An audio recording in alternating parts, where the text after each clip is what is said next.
Hello दोस्तों, कैसे हैं आप सभी। उम्मीद करते हैं आप सभी बहुत अच्छे होंगे।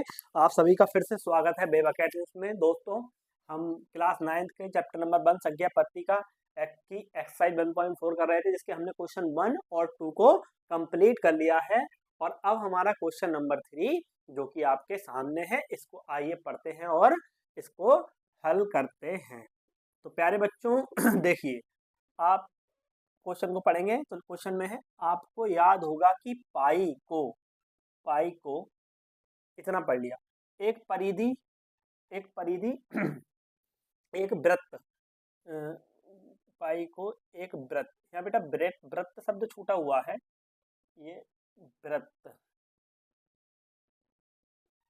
एक वृत्त आपकी बुक में होगा, उससे पढ़ लेंगे आप। एक वृत्त, वृत्त की परिधि, वृत्त की परिधि मान लीजिए सी सरकमफ्रेंस होता है, इसलिए सी से ले लिया, और उसका व्यास मान लिया डी के अनुपात से परिभाषित किया जाता है। मतलब किसको, पाई के मान को। अभी बताएंगे क्यों किया जाता है, से किया जाता है। बिल्कुल ठीक बात है, अर्थात पाई बराबर सी अपॉन डी। कोई दिक्कत नहीं है, फॉर्मूला भी आपके सामने रहेगा, हो जाएगा कैसे।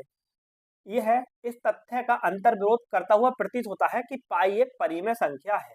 किस लिए होता है? इसलिए होता है क्योंकि हम कहते हैं कि कोई भी अपरिमेय संख्या को हम 22 बटे वो सॉरी क्या कहते हैं उसे, पी बाई क्यू के फॉर्म में नहीं लिख सकते। जबकि यहाँ पे है पाई, और ये जो संख्या है पी बटे क्यू में पी बाई क्यू के फॉर्म में लिखी हुई है, यानी अंश और हर के रूप में, परिमेय संख्या के रूप में लिखी हुई है। तो भाई ये कैसे संभव है कि ये दोनों परिमेय संख्याएं भी हैं और ये परिमेय संख्या किसके, अपरिमेय संख्या के बराबर है। ये कैसे बात सच है, ये कह रहे हैं, इसका प्रूव करके बताओ। और इस अंतर विरोध का निराकरण आप किस प्रकार करेंगे। तो सबसे पहले आप ये समझिए फॉर्मूला कैसे आया।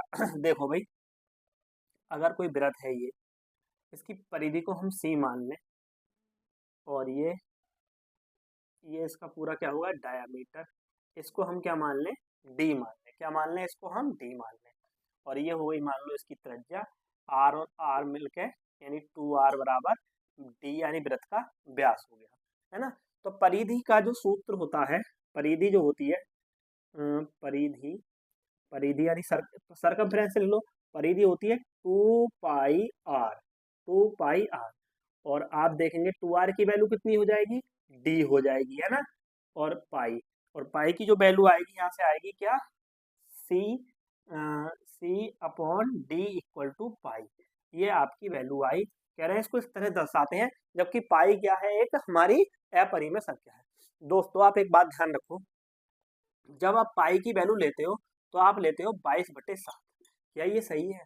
ये बिल्कुल सही नहीं है। क्यों? क्योंकि हम पाई का सन्निकट मान 22/7 ही कर रहे हैं, जो नहीं है। क्यों? हम 3.14 ले लेते हैं।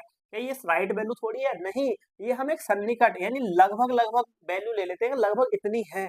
जबकि इसकी वैल्यू तो अनंत तक मतलब चलती रहती है, कभी खत्म न होने वाली है। ये तो एक अपरिमेय संख्या है, तो इसका दशमलव प्रसार कैसा है, अनबशानी अनावृत्ति के रूप का है। पर जबकि हम तो यही वजह है कि हम इसकी सन्निकट वैल्यू ले लेते हैं। इस वजह से जो है इसकी जो वैल्यू है सी बाई, ये जो है तरीका लिखने का सी बाई डी के फॉर्म में आ जाता है। यही एक रीजन था। तो हम इसको लिखेंगे, कैसे लिखते हैं, अपनी भाषा में बच्चों लिखने की कोशिश करेंगे। बच्चे अलग अलग तरीके से, अलग अलग टीचर से पढ़कर अलग लिख के आएंगे। आपको क्या लिखना है, चलिए लिखते हैं। देखो, लिख के दिखाओ, सी बराबर पाई अपॉन डी, ये लिखेंगे। हम सबसे पहले तो लिख देते हैं पाई के बारे में। हम पाई का पाई का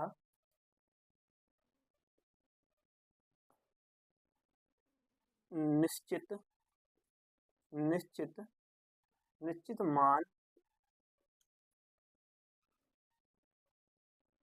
उपयोग नहीं करते हैं। हम इसका सन्निकट मान का उपयोग करते हैं। सबसे पहले बात तो अपने जहन में आप ये उतारेंगे, आप एग्जाम को लिख के दिखाएंगे तो वो समझ पाएगा, उपयोग करते हैं, है ना बच्चों। एक बात तो आपकी ये रही। अब दूसरा इसमें क्या लिखेंगे, सी क्या है, ये तो नहीं बच्चों, ऐसा लिखना है, फॉर्मूला जो बना भी ये बना हमारा पाई बराबर सी अपॉन डी। लिखेंगे सी अथवा डी में से कोई एक, इन दोनों में से कोई एक अपरिमेय है। क्या है? अपरिमेय है। अपरिमेय है अर्थात पाई भी अपरिमेय होगा। पाई भी क्या होगा बेटा? अपरिमेय होगा। तो हमने पहले तो रेफरेंस ये दे दिया कि हम पाई की निश्चित वैल्यू यूज ना करके हम कैसा मान यूज करते हैं, इसका सन्निकट मान यूज करते हैं। और सी अथवा डी में से कोई एक अपरिमेय है, इसलिए पाई भी हमारा क्या होगा? अपरिमेय संख्या होगी। इतना आप दे देंगे, इसलिए कथन का कोई अंतर, इसका कोई अंतर विरोध नहीं है। इसका कोई अंतर विरोध नहीं है। हम आप इसको कर लेंगे, तो आप इसको नोट करें जल्दी से। फिर हम क्वेश्चन नंबर नेक्स्ट जो है बेटा वो हम आपको बेटा नोटबुक पे कराएंगे, क्योंकि उसमें थोड़ा सा ज्योमेट्री का वर्क है। चलिए बेटा, तो अब चलते हैं हम नोटबुक की ओर चलते हैं। नोटबुक पे हम क्वेश्चन नंबर 4 को करेंगे। चलिए बेटा, बहुत अच्छे। अब देखते हैं क्वेश्चन नंबर 4। नोटबुक तैयार है, इसमें थोड़ा ज्योमेट्री वर्क है, इसलिए इसको नोटबुक पर करना है। क्वेश्चन है हमारा कि संख्या रेखा पर रूट 9.3 को निरूपित कीजिए। यानी जो डिस्टेंस है सेंटीमीटर में, यानी कि यूनिट में हम ले लें तो 9.3, हम 1 सेंटीमीटर को 1 यूनिट मानकर यहाँ वर्क करेंगे। तो हम सबसे पहले खींचेंगे एक 9.3 की एक रेखाखंड, है ना बच्चों। लंबाई फिक्स है, इसमें इसको रेखाखंड बोला जाएगा। तो 9.3 का एक रेखाखंड हम खींचेंगे, जिसके लिए ये देखिए, ये 0 से मार्क करते हुए 9.3 तक हम ले गए। 9.3 तक हम ले गए इसको। और ये जो रेखा है इसका हम नाम लेंगे, इसका नाम ले लेते हैं हम, इसका नाम ले लेते हैं दोस्तों, क्या? इसका नाम ले लेते हैं पी क्यू। क्या नाम है इसका? इसका नाम ले लेते हैं पी क्यू। ए बी भी ले सकते थे बेटा, हमने पी क्यू ले लिया, कोई दिक्कत नहीं है इसमें। अब बेटा इसे 1 सेंटीमीटर आगे बढ़ाएंगे। इसे 1 सेंटीमीटर क्या करेंगे बेटा? आगे बढ़ाएंगे, जिसके लिए हम फिर से स्केल रखते हैं। ये इसका 0 ऊपर 0 पॉइंट रख, 0 से स्टार्ट किया और 1 तक आगे बढ़ा देंगे। इसको 1 तक आगे बढ़ा देंगे। ये बेटा 1 तक आगे बढ़ा दिया हमने। ये जो पॉइंट हो गया हमारा आर हो गया। क्या हो गया बेटा? ये पॉइंट हमारा आर हो गया। ये जो पॉइंट है हमारा 1 तक बढ़ा है, आर हो गया। और बेटा इसे आगे क्वेश्चन को पूरा करने के लिए हम इसको थोड़ा सा और आगे एक्सटेंड कर दे रहा हूँ, है ना बेटा। संख्या रेखा को आगे बढ़ा सकते हैं, लेकिन ये जो है यहाँ ये पॉइंट क्यू है, और ये जो आर है ये 1 सेंटीमीटर ही है यहाँ पर। ये 1 सेंटीमीटर और ये यहाँ पे 9.3 सेंटीमीटर। यूनिट में मान सकते हैं हम कि जो 1 यूनिट हमारा वर्क कर रहा है यहाँ पे, या जो 1 सेंटीमीटर है वो 1 यूनिट है, तो इसको यूनिट ही समझो आप, ठीक है ना। सेंटीमीटर नहीं दिखाना है, यूनिट ही समझो। दूसरा बच्चों क्या करना है आपको, ये जो आपकी रेखा बन के तैयार हुई है पी आर, अब इस पी आर को हमें लंब समद्वि भाजक करना है। इस स्टेप को लिखेंगे भी, लिखे हुए स्टेप मैंने अभी लिख के डायरेक्ट आपको दिखा दूंगा, क्योंकि ऐसे लिखने का बहुत टाइम लगेगा। हम स्टेप यहाँ कर लेते हैं, लिखे हुए एक साथ लिख लेंगे। देखो बेटा, इसके लिए हमें क्या करना है, पी आर का लंब समद्वि भाजक किसी भी रेखा का करने के लिए प्रकार में उस रेखा का या रेखाखंड का आधे से ज्यादा दूरी ले लेते हैं। जैसे ये 9.3 पे तो 1 ऐड होगा, 10 पॉइंट कुछ होगा, लेकिन इसके आधे से ज्यादा हमने दूरी यहाँ पे ले ली, जिसके लिए हम एक चाप इधर लगाएंगे, एक चाप इधर लगाएंगे। एक पॉइंट को सेंटर मान के, आर को सेंटर मान के जैसे यहाँ लगाया है। अब यहाँ पी को सेंटर मानकर, पी को सेंटर मानकर अब पी को सेंटर मानकर बेटा एक चाप हम इधर लगाएंगे और एक चाप इधर लगाएंगे। अब प्यारे बच्चों हमें क्या करना है,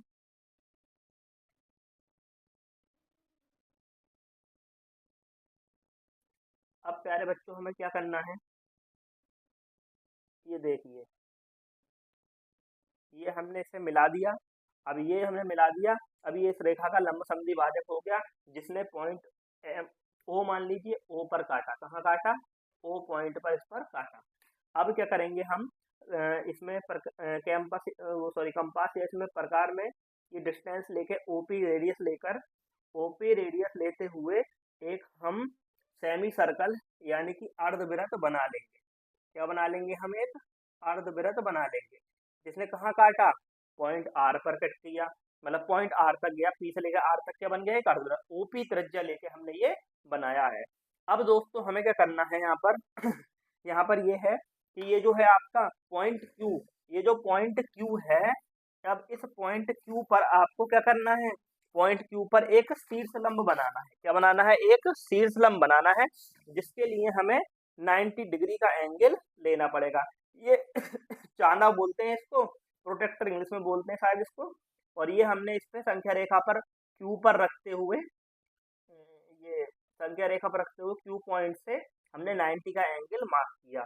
और ये जो 90 डिग्री का एंगल जो हमने इंगित किया है, इसको क्या करना है?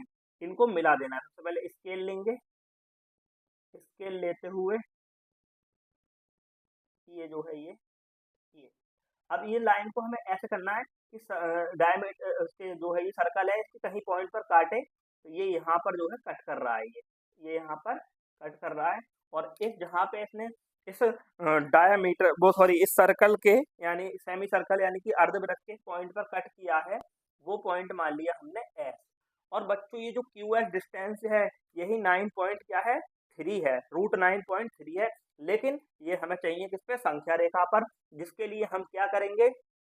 जिसके लिए हम करेंगे ये, इसी डिस्टेंस को हम इसमें लेंगे प्रकार में, ये डिस्टेंस ले ली और इस डिस्टेंस से संख्या रेखा की ओर एक चाप लगा देंगे। कहाँ लगा देंगे? एक चाप लगा देंगे, जिसने टी पॉइंट पर कट किया। तो ये हमारा जो क्यू टी है, जो क्यू टी है, ये हमारा √9.3। ऐसे करके हमारा ज्योमेट्री वर्क कंप्लीट हुआ। अब हम देखेंगे इसके इसके स्टेप्स, हमें जो जो हमने किया उसको कैसे लिखना है। चलिए स्टेप में लिख लेता हूँ, फिर आपको दिखाता हूँ। आइए, ये बच्चों स्टेप जो कि हमने पहले ही तैयार कर लिए थे, क्योंकि वीडियो की लेंथ जो है बहुत बढ़ जाती, इसलिए। देखो बेटा, पी क्यू रेखाखंड 9.3 बनाया, ये 1 सेंटीमीटर की यूनिट है हमारा, 9.3 सेंटीमीटर 9.3 बनाया। इसे आर तक बढ़ाया, इसे आर तक हमने पहले यहाँ तक बनाया, फिर आर तक बढ़ा लिया। ये 1 सेंटीमीटर है, जो क्यू आर है वो 1 सेंटीमीटर है। अब जो ये पी आर है, ये पी आर इसका लंबसम भाजक करा, इसका बता दिया था आपको, प्रकार में इसकी आधे से ज्यादा दूरी ली थी। अब पी आर को बिंदु ओ बिंदु पर काटता है। जो लंबसम भाजक किया हमने, वो इस पी आर रेखा को काटता है, ओ बिंदु पर काट रहा है। ओ को केंद्र मानकर, ओ को केंद्र माना, ओपी त्रिज्या लेकर एक अर्धवृत्त, ये आपका अर्धवृत्त बन गया बच्चों, है ना। अब बिंदु क्यू पर एक शीर्ष लंब बनाया, ये शीर्ष लंब बनाया, जो अर्धवृत्त के बिंदु का काट रहा है, एस पर काटता है। अब क्यू को केंद्र मानकर क्यू एस त्रिज्या लेकर रेखा पर चाप लगाया। ये क्यू एस त्रिज्या ली, इस रेखा पर, संख्या रेखा पर हमने चाप लगाया, जो बिंदु टी पर काटता है। और जो हमारी क्यू टी वो बनकर कितनी हो गई? √3। क्वेश्चन होता है समाप्त। सब इसका स्क्रीनशॉट ले लेंगे, वीडियो एकदम रोक रोक कर एकदम स्क्रीनशॉट ले जल्दी से। फिर चलते हैं नेक्स्ट क्वेश्चन 5 की ओर। बाय बाय, है ना बच्चों, जल्दी चलो क्वेश्चन नंबर 4 की ओर चलते हैं, ले लो उसका स्क्रीनशॉट। क्वेश्चन नंबर 5 देखते हैं हम, जो आपके सामने स्क्रीन पर लिखा है। ये क्वेश्चन नंबर 5 क्या है कि निम्नलिखित के हरों का परिमेयकरण कीजिए। आप परिमेय संख्या के हर और अंश और हर के बारे में जानते होंगे। जो ऊपर वाली वैल्यू होती है, जैसे ऐसे लिखे होते हैं पी वाई क्यू की फॉर्म में, जैसे ये पी की जगह ये क्यू, तो ये होता है हमारा अंश यानी न्यूमरेटर, ये होता है डिनोमिनेटर यानी कि हर। क्या होता है? ये हर होता है। तो हम इसे हर को परिमेयकरण करना है। तो हर का जो परिमेयकरण है, उसके परिमेयकरण करने का मतलब समझते हैं। देखो भाई, जैसे हम सॉल्यूशन करते करते समझ लेंगे इसको पूरा। तो फर्स्ट क्वेश्चन का हम क्या करते हैं? सॉल्यूशन करते हैं 1/√7। अब जैसे ये √7 लिखा है, परिमेयकरण का मतलब है नीचे रूट में संख्या ना हो, यानी करनी के रूप में ना हो। तो उसको कैसे करेंगे हम? रूट, ये जो नीचे √7 लिखा है ना, नीचे वाला देख के ऊपर नीचे इससे मल्टीप्लाई कराएंगे, यहाँ पर भी और यहाँ पर भी, यानी √7 की मल्टीप्लाई हम कराएंगे नीचे भी ऊपर भी। अब देखो √7 की 1 से होगी तो क्या आ जाएगा? √7। और इसकी करेंगे √7 की 7 की, तो मैं आपको फिर से बता दूं इसको एक्सप्लेन करके। जैसी संख्या लिखी है √x इंटू √x, इसको हम लिख सकते हैं √x का स्क्वायर, इन दोनों की मल्टीप्लाई होगी, स्क्वायर में आएगा। और ये मैं आपको बता चुका हूँ, इसको लिख सकते हैं 1/2 के रूप में, भाग ये कटेगा, क्या आ जाएगा 2, यानी स्क्वायर रूट की जो वैल्यू होती, जो इसकी पावर के रूप में लिखे तो 1/√2 लिखा जाएगा। 2 से 2 कट के ऐसा है, यानी जब रूट में कोई दो समान संख्या हो, उनकी जब मल्टीप्लाई करें तो विदाउट रूट वो एक बाहर आती है, यानी पेयर बाहर आ जाता है। सीधा सीधा भाई ऐसे समझे, जैसे ये x इंटू एक्स हो गया तो एक पेयर बाहर आ गया, आपने ये भी सीखा होगा, है ना 8वीं क्लास में। तो अभी रूट 7 की जब 7 से कराएंगे तो आ जाएगा हमारा 7, और ये क्या रहेगा हमारा फाइनल आंसर रहेगा। अब दोबारा से इसको काट मत लेना, ये हमारा फाइनल आंसर रहेगा। ये आप नोट करना चाहें तो नोट कर लें, ठीक है, मैं इसको रफ करूंगा बाकी से बाद में। चलिए बेटा अब देखते हैं क्वेश्चन नंबर 2। क्वेश्चन नंबर 2 कह रहा है 1/√7 माइनस √6 का करना है। अब इसका परमेकड़ तो न समझो, देखो इसका तो हमने सिंपल कर दिया। अब यहाँ पे आ गई दो टर्म वालों का करो, इनके साइन चेंज करने होते हैं, प्लस का माइनस कर देंगे और फिर माइनस का प्लस, तो हम √7 लिखेंगे, माइनस की जगह प्लस, और √6 ऐसे ही यहाँ करेंगे, 7 माइनस सॉरी प्लस √6। अब इसकी मल्टीप्लाई होगी तो ऊपर तो सेम आ जाएगा, √7 प्लस का √6। इसका क्या करना है बच्चों, इसका ये करना है आपको, देखो एक बार जुड़ रहे हैं, घट रहे हैं, एक बार जुड़ रहे हैं, तो एक फॉर्मूला जानते हो, a square minus B square, दो वर्गों के बीच में क्या होता है, एक बार जोड़ते ऐसे ही यहाँ पे हो रहा है, एक बार जुड़ रहा है, एक बार घट रहा है, तो a का स्क्वायर माइनस बी का स्क्वायर, तो a का स्क्वायर माइनस बी का स्क्वायर। इसकी वैल्यू क्या आएगी, देखो ऊपर वाला सेम ऐसे ही रहेगा, √7 प्लस √6, वर्ग से रूट करके यहाँ 7 हो जाएगा, यहाँ पे यहाँ 6 होगा, बचेगा 1, जब 1 से डिवाइड करोगे तो वैल्यू आ जाएगी आपकी ये वाली, √7 प्लस का √6। ये इसका आंसर है और ये इस वाले का आंसर है। अब बच्चों अब देखते हैं कौन सा, हम क्वेश्चन नंबर 3 देखते हैं। क्वेश्चन नंबर 3 देखते हैं। क्वेश्चन नंबर 3 का क्या है, ये तो हमने दो बार वैसे लिख लिया। क्वेश्चन नंबर 3 है 1 प्लस का √5 प्लस √2। हम सॉल्व कर रहे हैं क्वेश्चन नंबर 3 को सॉल्व कर रहे हैं। ये देखिए √5 प्लस का √2 वही करना है, परमेकड़ करने पर, परमेकड़ करोगे तो लिख देंगे क्या, आपको साइन चेंज करना है, साइन चेंज करेंगे, यहाँ माइनस का √2 हो जाएगा, यहाँ माइनस का √5 माइनस √2, क्योंकि यहाँ प्लस था माइनस कर लिया, यहाँ माइनस था तो यहाँ प्लस करा, यहाँ प्लस है तो वहाँ माइनस कर लिया, इनकी मल्टीप्लाई करके सेम ऐसे ही आ जाएगा, √5 और माइनस का √2। अब इसका क्या करोगे बेटा, एक बार जुड़ रहे हैं एक बार घट रहे हैं, a का स्क्वायर अगेन b का स्क्वायर √2 का स्क्वायर, नीचे जो है स्क्वायर में संख्या ना बचे बस, रूट माइनस का √5 माइनस का √2 अपॉन, इसकी वैल्यू 5 आ जाएगी, वर्ग से रूट कट जाएगा, वर्ग से रूट कट के इसकी वैल्यू 2 आ जाएगी, आंसर रहेगा हमारा √5 माइनस का √2 अपॉन 3।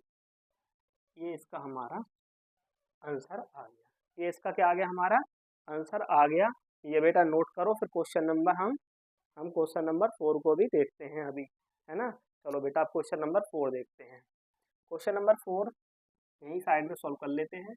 ये 1/√7 माइनस का 2, हर का परमेकड़ करने पर तो क्या करेंगे भाई, ये अलग सेक्शन हो गया आपका, ये अलग, यहाँ पर √7 प्लस 2, √7 प्लस 2, अब √7 प्लस 2, अब यहाँ पे √7 का स्क्वायर माइनस 2 का स्क्वायर, √7 प्लस का 2, यहाँ पे वैल्यू हो जाएगी 7, यहाँ माइनस का 2 दूनी 4, कट कटा के आएगा √7 प्लस का 2/3।